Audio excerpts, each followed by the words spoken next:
This episode of Bonfireside Chat is brought to you by our patrons at patreon.com/Duckfeed.tv. Hey, Roars. You guys are the best and the brightest. Some of our landings were desperate adventures. We are now prepared to meet the inevitable counterattacks with power and with confidence.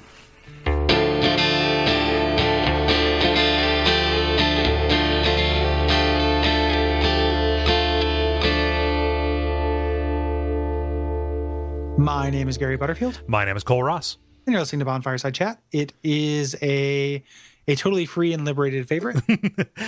Gosh, the wind is in our hair, Gary. Yeah. Yeah. Just try laughing. Ha, ha, ha, ha, ha. Ha, ha. Yeah. Oh, gosh. That actually does fit in the context of that scene, too. So that's good. Yeah. Man, I need to play that. I'm waiting for it to go on sale on the remake. But So we're talking about your responses to Chalice Dungeons. This is the most responses we've gotten to anything. More people responded to this than did to my wedding invites. Jeez, Gary. That's not true. I'm just whoa. Well, I mean, like we had to have gotten divorced for some reason. Yes. Man, a divorce is really the Chalice Dungeon of real life. Yeah. Anywho, I don't have anything to say to that.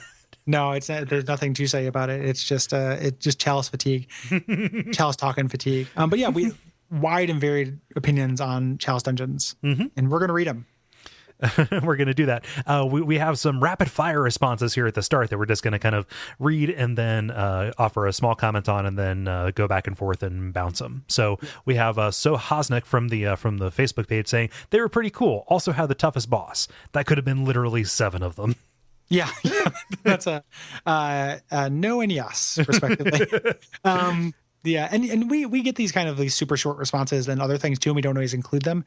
It's fitting to include them now, though, because one, the Chalice Dungeons are these big sprawling nightmares with no sense of restraint.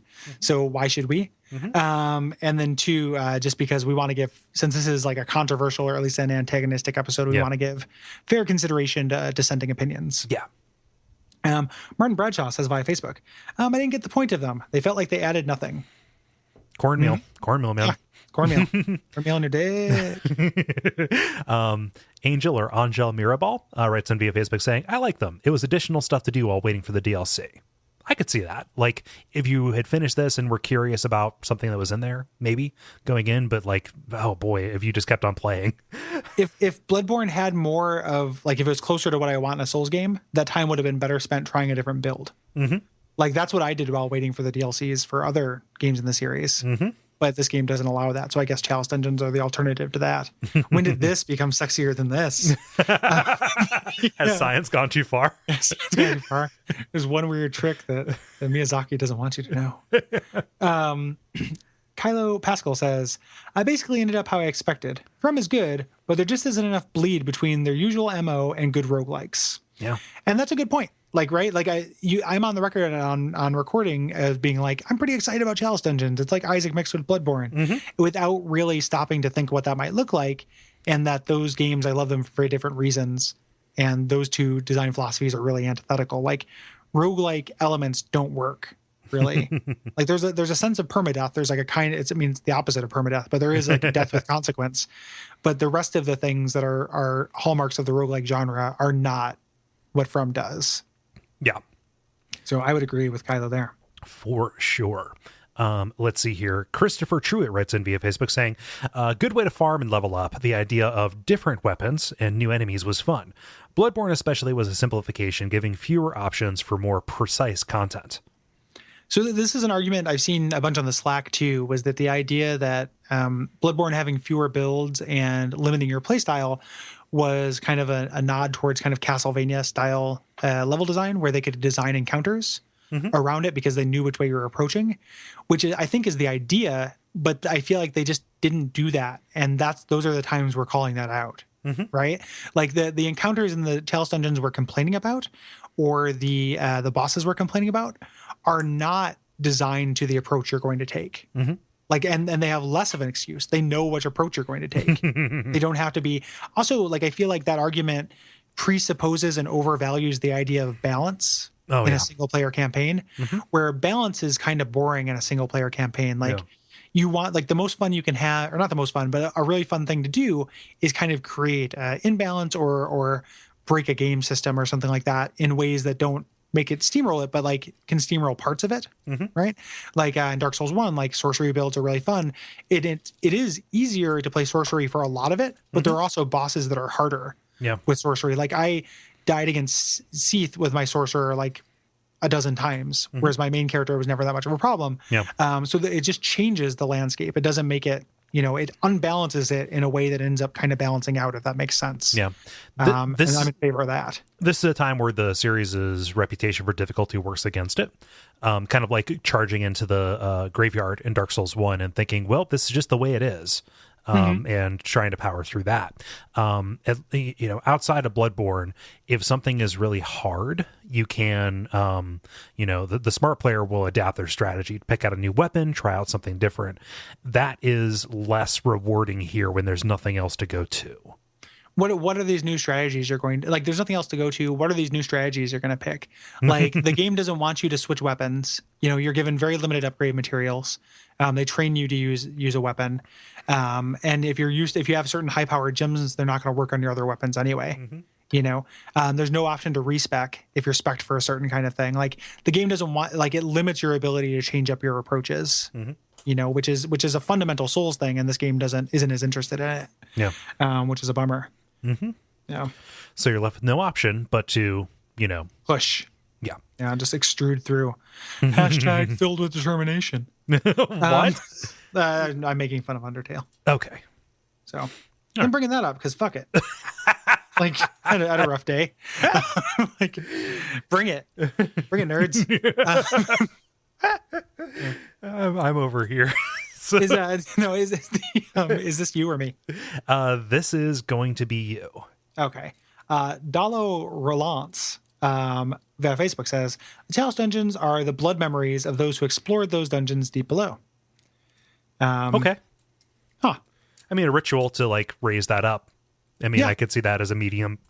That actually like is an interesting idea for why so many things appear in the actual game. Except it's kind of weird because we already have like a kind of face like or fake, not fake, but like a dream state, like an established dream state in the game. So like it's kind of weird to have another one, but that's fine. Yep. Like dreams within dreams, man. Yeah, I would like to see that elaborated, but that's not an uncool idea. Yeah. And then finally, Tanner Wolf writes in saying, this episode is going to feel like arguing with your family at the dinner table. I liked the Chalice stuff. I completely understand why you guys didn't. The fact that they have a separate scaling independent of New Game Plus status made them pretty manageable for me. Yeah, but soft caps on stats, dog. Yeah. Like the new game, I could be in New Game Plus 7 and I wouldn't be that much more powerful than I was now. For this, like 50 vitality, level 120 is, like the you get to that terminal velocity of character growth. And that you were talking about when you get the bloodstones that kind of surpass that. But like, it's not like if I was in New Game Plus 7, I would be 7 times more powerful than I was now. It's diminishing return. So like, I understand what you mean, but again, it feels like it's for every design decision that there's a reason to do it, there's another one that gets in the way. Yeah. So these are our more lengthy responses after our rapid fire rapid shot. Moving on to Jenny Hudgens via Facebook. She says, Bloodborne is my first foray into the Souls series, and I think I'm in the minority, but didn't mind the Chalice Dungeons so much except for the Thumerian Descendant. He can take a long walk off a short pier. Platinum Bloodborne. So congratulations on the plat. Congratulations. Yeah. I can't remember the Thumerian Descendant. Oh, he was the caster. He was like the caster, but Thumerian Descendant is the the one that we had so much trouble with. I got him mixed up. Yeah. Thumerian Elder is the one with the crossbow. Yeah, caster. There we go. Yeah, and that's a good fight. I liked him. Yeah. I liked one of the Descendants. Eric Bradford writes in via Facebook saying, I generally didn't like them except for the extra bosses. The Defiled Dungeon was an exception and was quite a bit of fun because of the handicap on health. Beating the Watchdog at half health was the most difficult boss fight of the whole game, including the old hunters, but also the most rewarding when I finally nailed it. Yeah, I wouldn't take away your good feelings if I could, but I didn't feel rewarded when I did it. That was not my experience. Yeah, I still just felt ruining the times that I felt like I was playing just as well and just didn't do it because of dumb bad luck and dumb design. So I can see that happening, but like I feel like not necessarily for you, but I feel like there is like a user base out there that is like feeling that way in something akin to Stockholm syndrome. You know. Yeah. But you know, I'm glad that you enjoyed it. Skeleton Hero via contact says, I can't believe I have to play 6.5 of these fucking things to get my favorite weapon, the Beast Claw. If from intended for the Chalice Dungeons to make you feel like a member of the School of Mensis, sitting motionless with a giant cage over your head and a throbbing headache until you finally explode your brain into the nightmare realm, they have succeeded. Chalice Dungeons are the reason I have not and probably will never bother to platinum Bloodborne. There's a large portion of our audience who likes to platinum games. Yeah, I've never understood that urge, but I'm again, I wouldn't take that away from you. Whereas I just like platinum games. Yeah, yeah, and I like bars of gold pressed platinum. Lucrative. Yeah, lucrative. That's the first rule. When I beat the Chalices, somebody asked if I had the platinum, but on this character, I think there's something I didn't do. Yeah. Maybe I haven't fought Parl on this character. I might have fought him on another character or to refresh my memory, but I don't care that much. Yep. Yeah. Tim writes in via contact saying, ugh, these things are the worst. I just recently died to Defiled Watchdog for the 30th time, and there is no hope left in the world. I feel like Chalices would have been a good idea if they were optional challenge modes, but hiding important story behind them is just bad. It is the least fun I've ever had in a FromSoft game. Me too. Yeah. And I haven't played every FromSoft game, but yeah, it's worse than, you know, the worst parts of any other one I've played. And again, the DLC kind of invalidates these, or at least makes them a footnote, but there's still like a cool boss fights behind this, so that makes it a shame that it's not worth getting to them. It doesn't invalidate it in canon, I don't think. It just it makes the story sloppier in a weird way. Yeah, by replacing it. Like we'll talk about it when we talk about the thing, but like it just makes it feel like dead gods are everywhere, you know, which is, or like, you know, their great ones or great one facsimiles are really common, which like kind of bums me out. Yeah. But yeah, it is important content. It's very weird to hide it. Yeah. Thomas Call via Facebook says, the lead up and farming to get the Depth 5 and additional right dungeons was tedious, but it's been fun for me since. Depth 5 with additional rights dungeons are some of the most challenging content in Bloodborne, and it really tests your skills. Throw in the handy makeshift altar co-op, and it's been a blast for me. Sad that most impressions of it were from the lackluster earlier depth dungeons.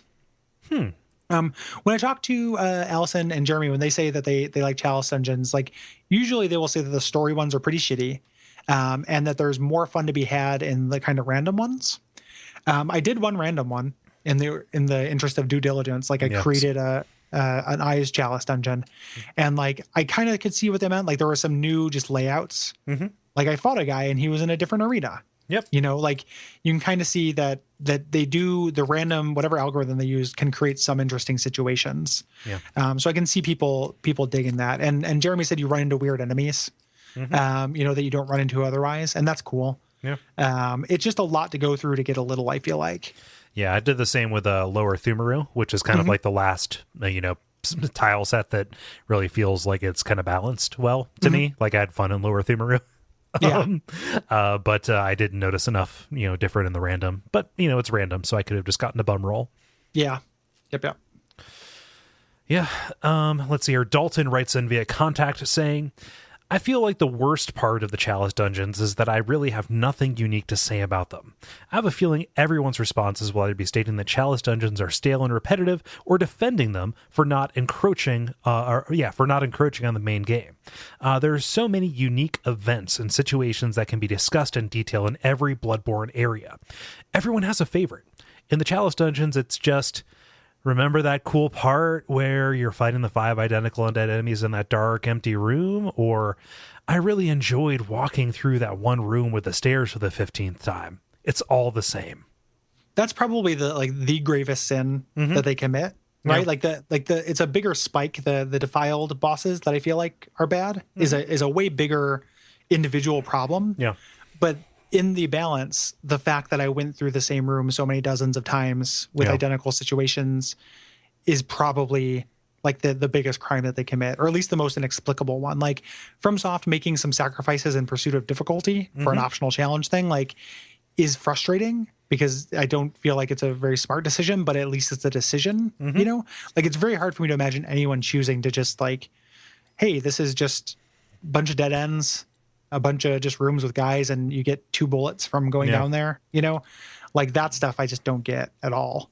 It's an ennui simulator that only serves to lay bare the worst parts of the mechanics of this game. Yeah. Yep. Oh boy. Yep. Indeed. Anthony Saunders says via Facebook and contact. I mixed them up. These are an awesome idea and fun if you do them one at a time, split up across your new game run. Depth 5 with modifiers are a blast. I think they ran out of time to polish them and shipped with too many of the required path, and that's the kind of mistake that can't really be fixed post-launch. Also, I really hope you have a pro Chalice Dungeon guest on the episode. We did it on the first one. We had Jeremy on the first one, but this one, I'm going to take a moment and address that real quick, because if people are wondering why we didn't, I just didn't want this to be like explicitly antagonistic. I didn't want to hold back because they're all things I really felt. I didn't want to be explicitly antagonistic to somebody, you know, to like have somebody be like, I really enjoyed it, and to say the things I felt like I needed to say, to just have it be at somebody and make anybody feel bad. Yeah. Now, granted, I understand people could be listening to this and feel bad because we didn't like this thing you liked, but that's a little bit different than actually talking to somebody. Yeah, like it doesn't need to be a conflict. Yeah, I didn't want it to be a conflict. And I knew Cole and I were on the same page with things with this. And if Cole and I disagreed, that'd be like, we're the host. That makes sense. But it was a conscious decision not to have another guest on this once I kind of figured out what the episode was going to look like. Yeah. Like, we wouldn't want to get like a stranger on to hear us at our, gripiest. Yeah, we wanted to be ourselves completely for it. So, and any of our friends who like these, I wouldn't feel comfortable saying the things that I would want to say in front of them, especially if they professed for it. Well, for me, I already have said those things to those people. Yeah. Like my friends who like them, like Jeremy and Allison and some people on Slack, like they all know, they've all heard this before. I just don't want to put them in a position where they feel like they have to defend something they didn't do. You know, that just felt like it was going to lead to hurt feelings, or like a tempered episode, a tempered, damp, sweaty episode, arcane or something like that. So like a honed episode. Parentheses 4. So I didn't want to do that. So sorry to disappoint you, but that was an intentional choice. Yeah. Anthony continues. The Chalice Dungeons are a lot like Dark Souls 2. I see a lot of dismissive gripes or even outright hate, and I even agree with many of the specific complaints. But at the end of the day, I love them both despite their flaws. I just love exploring the grimy dark tunnels, fighting stages, and tackling the Chalice-specific bosses. My hope is that if From revisits this idea in a future Souls-like or Bloodborne sequel, that they streamline the path to whatever the equivalent of the Depth 5 dungeons are, because that's where the Chalice is really coming to their own. I find myself running through them on my new characters as early as I can handle them. The point 107 patch made getting co-op in the story dungeons much easier, and I just have a blast fighting alongside other hunters in these filthy crypts. Yeah. The patch definitely does. I mean, so we have like 1 foot in the grave and 1 foot in the Chalice here, because our first episode didn't, talk about the kind of multiplayer side of this. And in fact, I think we may have even pointed out how hard it is to do multiplayer. That's a way that they really improved this. Yeah. So, and we'll give that credit. And also I'll give credit to it being more fun if you can have co-op. Yeah. Just like most things are. Yeah. Yep. Yeah. Emily Bracken writes in via Facebook saying, around the end of October, I decided to finally finish the Ihel Chalice for my Platinum Trophy. I got the first 2 bosses of Ihel down within a few hours. Great. With just 1 boss standing between me and my trophy, I logged out of the game in the middle of the Chalice to eat lunch. When I came back, I found myself stuck on a blank gray screen. I had a UI, but couldn't use any items or move. After a minute or 2, my invisible character seemed to die, and I was kicked out to the title screen. When I logged in again, the cycle repeated itself again and again. I was stuck in a gray soup. Worrying that my save file had been corrupted, I restored from my last cloud save, which was 2 weeks old. I lost all of my Ihel Chalice's progress and about half of my New Game Plus progress. I shut down the game and have been too disheartened to turn it on since then, not even for the new DLC. I'm no stranger to feeling discouraged when playing Souls games, but losing hours of progress over a glitch is a whole new level of pain. A PSA for your listeners: back up your cloud saves often, and don't log out in the middle of a Chalice dungeon. Yeah, it's a bummer. Yeah, that is a sucks. bummer. That is not specifically a problem with the chalices, but I'm going to blame it anyway. Good content, I would feel fine going and doing again. Like, it sucks, but like here 2 months later that she's still discouraged enough to not even be able to look at the DLC, which is amazing. Like that sucks. Yeah, I wouldn't want to redo it either. It's like there's certain things that have no replay value. It's something whenever I lose progress on an edit, like if my computer crashes when I'm editing an episode, it's like I enjoy editing podcasts, but boy, does it have no replay value. Like whenever you have to do it again, it is a huge bummer. So that definitely sucks, and everyone should back up their stuff. Emily also, just as a side note, and I point this out whenever she writes in, is the person who discovered the Winter Lantern doll clothing thing. Yeah, so super cool. Yeah, that's forums, fantastic. Forums community hero Emily Bracken. Vivian says via Facebook, noted forums troll Vivian says she's nice to me. I don't understand. Yeah, she just doesn't like me. Gathering/buying materials to open the next chalice when 90% of them, 100% if we're talking the sub 5 death, will have no meaningful rewards is a kick in the teeth. Law/uncanny weapons would be an okay way to handle this if they differed from the normal weapons in any way other than gem slots, which everyone is just going to fill with the largest percentage damage gems of the appropriate type they can find because the gem system is half-baked and poorly implemented. Even something like retextured palette swaps of armor sets would have given me some incentive to explore instead of beelining for the boss door levers and using glyphs from the internet to grab runes and blood rocks. Yeah. Well put, as always. And plays into, in my mind, like a larger problem with Bloodborne's incentive program. Incentive program. If you punch 10 blood rocks, you get the 11th one free. The Thumerian entitlements. From iHealth sub shop. This sub is uncanny. Our flavor. My sub is lost. But yeah, she is right that the lost and uncanny weapons have never proven much of a carrot for me. And again, they feel like a leftover, like a vestigial organ for PvP to me.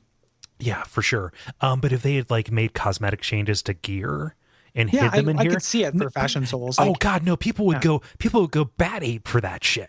Yeah. Like, even though that would end up being like, people would complain about it because they'd end up grinding. Yeah, because they feel compelled to do that because somehow like we've ended up in a world where cosmetic differences are the thing that people value most in games. Yeah, or willing to spend the most time and money on. Fuck.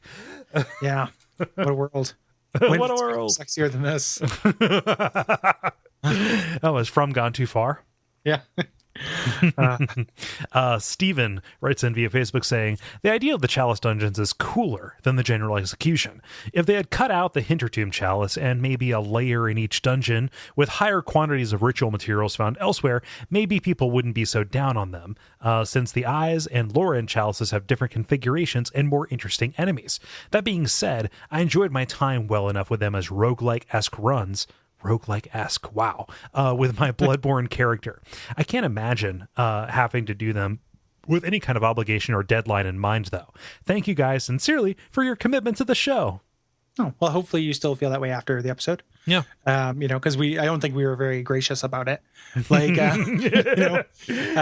with all the best will in the world towards ourselves. But I appreciate that. Mm-hmm. And it's not, again, like the deadline and commitment thing didn't change the way we experienced them. Yep. It's just that we did it all. We did it all. Yeah, it's just that it happened at all. But no point of disagreement as far as the ones that have kind of cooler enemies, and the fact that you could have made the worst level in Bloodborne rather than just the worst FromSoft thing ever if you had just cut them down considerably. Yeah. And I would have made very similar choices. Like the Hintertombs are not interesting. Yeah. Connor Martin says via Facebook, the tragedy that struck this ailing land of Lauren is said to have its roots in the Scourge of the Beast. Some have made the dreaded extrapolation that Yarnum may be next. That bit of text, coupled with context of the old hunters, constituted the most significant story development for me. I could be wrong, but this seems to indicate either an invasion of the nightmare into the waking world or the disillusion of the real world into the nightmare. There are places in the nightmare, as well as in the Chalice Dungeons, where the ground seemed to just disappear and stretch on to a foggy infinity, and on one of my later playthroughs I made a correlation that I had previously written off as a glitch. After using the first elevator in Hemwick Charnel Lane, there is a chasm directly ahead where the ground does exactly the same thing. The ground seems to go on to a yellowish gray nothing with the contours of the rock trailing off and disappearing. I've been theorizing endlessly since this thought occurred to me, and while this doesn't really have anything to do with the chalices themselves, I feel like their presence in the game, specifically ailing Laura and Anise, give that really delayed sense of having wandered through a long, grueling maze to finally come upon a depth where a thin spot between the corporeal world and those distant cosmoses where things are still either lingering or leaking through. Yeah. I wish that there was anything in the text to back that up. I love that. I love that shit. Like the maze and just kind of the tedium going deep enough that you break through into something higher. Yeah. Even though it's because there is text and other examples of the real world breaking into the dream, but it's never shown as a true two-way street. Right. One of the things that's going to be, again, talking to noted forums troll Vivian online, and she said, I agree with, is that like in the end, and this is probably intentional, like the figuring out exactly what in Bloodborne is like a dream by which another dimension, a dream by which somebody's personal hell, a dream by which a memory, like a corrupted version of the past. Like it has so many different stacked up, different realities. Yeah. Redgrave, when he does the updated version of the Pale Blood Hunt, he has a thing where he says the first version he did, he felt like it was the definitive story of Bloodborne, and that's why he's writing it. And then everyone kind of came forward with their theories and then said, this is not a game with a definitive version. And I think that's largely because of that. Yeah. We're always fans of our headcanon, and like whenever we talked about Souls games, like there's the explanation that like if all explanations are plausible, the one that you like the best is super valid. Yeah. And I think that's more true of Bloodborne than any other entry in the series. Yeah. Well, just because yes, it is multiple dreams stacked onto the others, but also these liminal states in between. Yeah. Yeah. Agreed. Yeah, dreamy weemy, like it's a real soup of subjectivity, which if there's nothing in the text that contradicts it, then yes, it can be true. Yeah. Yep. Let's see here. Tom writes in via Facebook saying, I have two very distinct sets of reactions to the Chalice Dungeons. The first is the levels themselves. At their best, they're well compartmentalized, frantic, discrete, hard mode challenge areas, with a few runs needed to work out the quickest route to dodge through and murder the spider summoning bell maidens, then turn around and clear up everything that you aggroed along the way. Oh, and some of them look really, really cool. Looking up to see the dozens of shroud-wrapped bodies hanging from the ceiling or edging across the bridge, stretching across the dark chasms. At the worst, they're sprawling level sections with a bunch of hard enemies that lead up to nothing. Literally nothing. Just a dead end in a tunnel somewhere, and the endless frustration of treasure, that's in quotes, meaning buy one Chalice Dungeon, get one free coupons. Again, another good one. Yeah, IHL subs.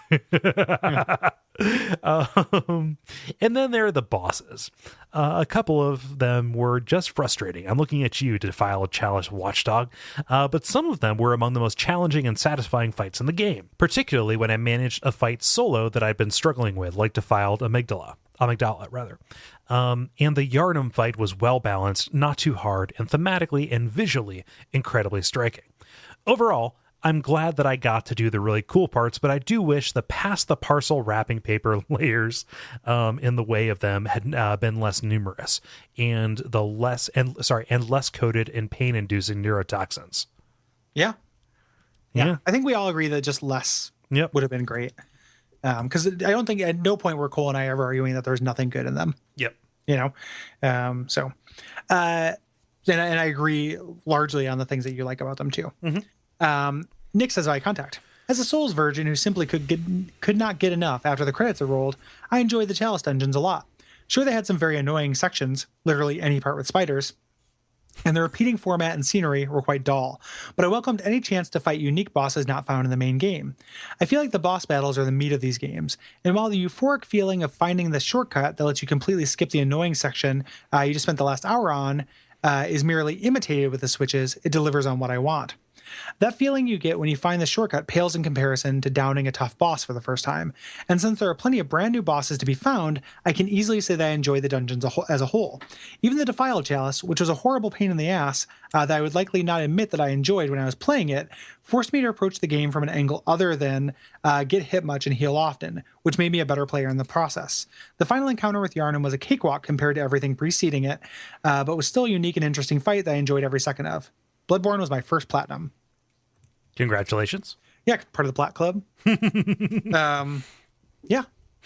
I mean, a lot of this is going to come, like I mentioned in the last one, like we thought there were good things too. A lot of it's going to determine whether that good stuff outweighs the bad for you. The thing that I can say objectively, and some of it is totally subjective, like whether, those defiled bosses are actually good. But I can say objectively that the shit that most people agree is bad, you spend an order of magnitude more time on than the stuff that people say is good.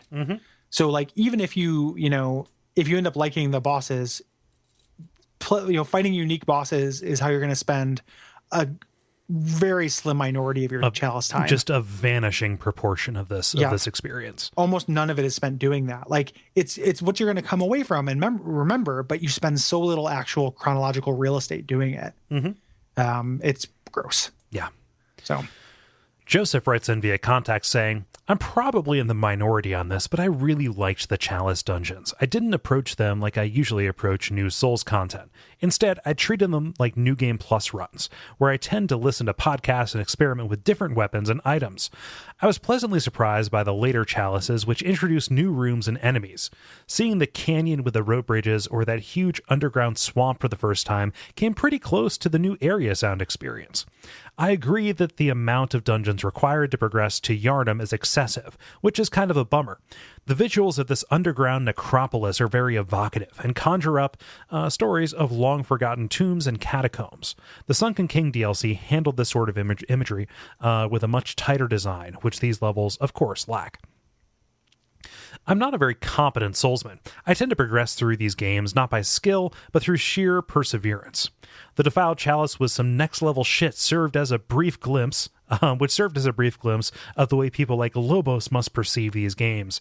I died time and time again until my eyes could see the very code of the game. I soloed them all, crushing them under the cumulative weight of my corpses flung at them from the nearest lamp in what I consider to be my proudest achievement in Souls. The Queen herself just felt like a victory lap after that.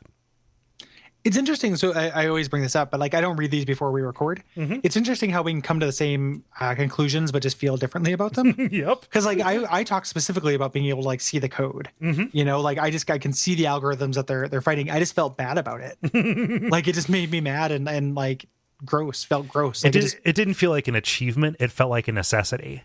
It feels like a rote memorization. It's like the difference between English class and history class, or like in grade school where like, you're not making an argument or saying an idea or telling a story. You're just saying dates and names. I felt like it turned it into dates and names, like Simon, and not of the Bowblade, but just regular, the memory matching game. Yeah. Anthony says via contact, FromSoft and Souls games in general have a certain air of quality about them. Every detail feels so specifically planned out, each area serves a purpose, and you are rarely put into a situation where you spend so much time doing the same thing that it becomes tiresome. The Chalice Dungeons are the first time playing a Souls game where I had to stop halfway through because I was so bored. I understand the argument of you don't have to play them, so they can't take away from the game. But that's not a very good line of thought in my opinion. Look at all the other optional areas in past Souls games. Amen. Demon's Souls had a few hidden off optional segments in each world, and from the post-Vanguard tutorial area to the hidden prison housing Yuria and Bior in World 1. All of them were small and easy to miss, but were rewarding to play through and gave you some goodies. Dark Souls famously had Ash Lake as its entire area that's both optional and hard to get to, which also manages to have some sweet gameplay moments and heavy lore significance. Hell, even Bloodborne has Forsaken Castle Canehurst buried away. What I'm getting at is that just because something is optional doesn't mean it should be ignored when looking at the overall quality of the game. Sure, you can skip the Chalice Dungeons, but you can also play them, and they are long, repetitive, boring, and unrewarding. Fuck the fucking Chalice Dungeons, and shame on whoever from FromSoft was in charge of quality control on these things. Amen. Boy, I didn't make that comparison to other optional content, but you were This is the comment I've agreed with most in the history of the show. Anthony, you're my favorite commenter, and everybody else should feel bad. I've never agreed with anything more than this. Like Painted World of Ariamis, the Upper Cathedral. Like there's so many optional area like in this very game.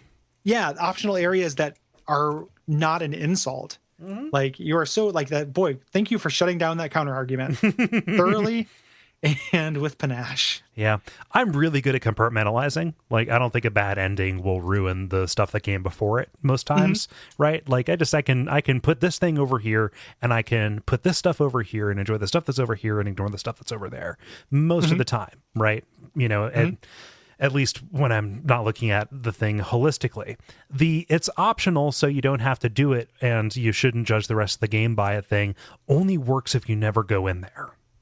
Only works if you never feel compelled to go into it. Like there are only two ways that the Chalice Dungeons can end, you know, or at least that I saw them ending for me. It was either finishing them and feeling like I wasted, you know, between all of these, you know, 20 something hours of my life, or if I wasn't playing it for the show, going until I got frustrated for the first time and saying, well, this kind of sucks. Yeah. And then going and enjoying the rest of the game, but knowing it was there and taunting me with new stuff behind it. Yeah. Yeah. I mean, I can compartmentalize too, but it just, optional has never meant throwaway for these guys before. Like we did, you know, like you play Doom and there's that optional level that's like the first level for Wolfenstein. And it's kind of cute, right? But it's not like the best content in the game. Like the Painted World of Ariamis is like one of the best levels in Souls, you know. It's not like I've just kind of come to expect better from these guys, and that's part of what it was. Is they've set a precedent that they've broken. Yeah. For a lot of my time. Yeah. So wrap us up here with Sean with the War Hunter. Yes, Sean Wagner writes in via the contact page saying, I think I'm going to fall in line with many of the comments about Chalice Dungeons when I say that there are too many of them and that their visual design and layouts are samey and tedious. As someone who comes to these games foremost for how they tell stories and build worlds, the Chalice Dungeons have very poor story-to-content ratio. And the level design is straight up mediocre. And I won't even try to defend the BS ritual materials collection that you're forced to do. I will admit that they are made much more fun by summoning other players or NPCs, and that I do think the Bloodborne combat is so much fun that having endless iterations of enemies to fight through can be fun occasionally. The highlight of Chalice diving for me was the Defiled Chalice. Maybe I was averse to exploring the layers of the dungeon, but I felt like I got to the bosses of the Chalice quickly, making it more of a boss gauntlet than anything else. Some players may find the nigh perfect play required to beat the bosses to be unfair, but I personally thought the Watchdog and Amygdala were predictable enough to make it fun and challenging to me. I think the worst challenge in the entire game is regrettably... Worst chalice. Sorry. Well, the worst chalice in the entire game is regrettably Thumera Ihil. The parasite bloodletting beast in particular gave me a lot of frustration and trouble, embodying the worst aspects of Bloodborne's gameplay. A small space with a big enemy, making the camera the true boss, leading to confusion and getting killed by moves that I couldn't properly see because I was too busy trying to wrestle with the camera. That being said, Yharnam, Thumerian Queen, was a great fight and a fitting conclusion to getting the platinum. She was tough and it took a few tries to figure her out, but once I got the rhythm of avoiding her attacks and taking out her clones, I was able to beat her. Overall, I'm not a huge fan of chalices, but I would also be disappointed if From never explored them again. Yeah, it's interesting because the same things that you didn't like about Bloodletting Beast are why I didn't like Watchdog Defiled. You know, like it's like those. We're having the same problems. We're just running into them in different locations, which is you know, that's, you know, Souls finds your weakness. Like, yeah. When you talk about them trying it again, I tweeted this and it was a pithy tweet, but it's also, I think it's true, is that I want them to come out with Bloodborne 2 and with a bunch of mechanical improvements. So you and I can love it, Cole, and everyone else can complain about it not having Miyazaki-ness. Like, we'll love it. It'll have a worse story that doesn't need to be told, but will be mechanically stronger and have a lot of ease of use and cool things, so we can just really like it. And them fixing, you know, Chalice is like it's a 10-level boss rush with all unique bosses and no in-between content. Bam, really cool. And then we really, really love it. But then, there's one elevator that goes sideways and everybody loses their shit. Like the one from Willy Wonka. Yep. There's a great glass elevator and everyone goes, this is fucking weird. Why are you going to the candy land here? Yep. Yeah. I'm like Gumdrop Lane. Oh. Yeah. But anywho, thanks everybody for your responses. I think most people who responded, I think, actually like them. But part of that is because I feel like we set ourselves up in opposition, so that they kind of came through. So there's I don't think anyone was doing it just to spite us, but there was people knew where we were at going into it. Yep. So thanks everybody for your responses. This is the longest comment section we've ever done. Happy to do it to give fair airing of everyone's opinion. Definitely. On these controversial things. Yeah. That we're never doing again. A supposedly controversial thing I'm never doing again. Exactly. If you have any thoughts on the end game or about the DLC, go ahead and send those to duckfeed.tv/contact. And we will put those together into future appendices. You can also watch the Facebooks at facebook.com/bonfireside chat for prompts on those. But, sooner is always better. Indeed. And there's no deleted scenes. It just didn't happen this way. We just kind of got right to business because we knew we had to record for a long time. It's very late where Cole's at. So thanks everybody for listening. Ratings, reviews, patreon.com/DuckFeed.tv are all great things that you can do. Yeah. That really help us out. And we appreciate all the support that everyone's already given us. Yeah. And I hope we didn't upset you. Yeah, it's not personal. I stand by everything I said. I wasn't saying it just to hurt anybody's feelings. Yep. Like they're all things I actually think about this work of art that neither of us actually have any ownership over. So it is, I'm not insulted by you liking it. Don't be insulted by me not liking it. Umbasa. Umbasa.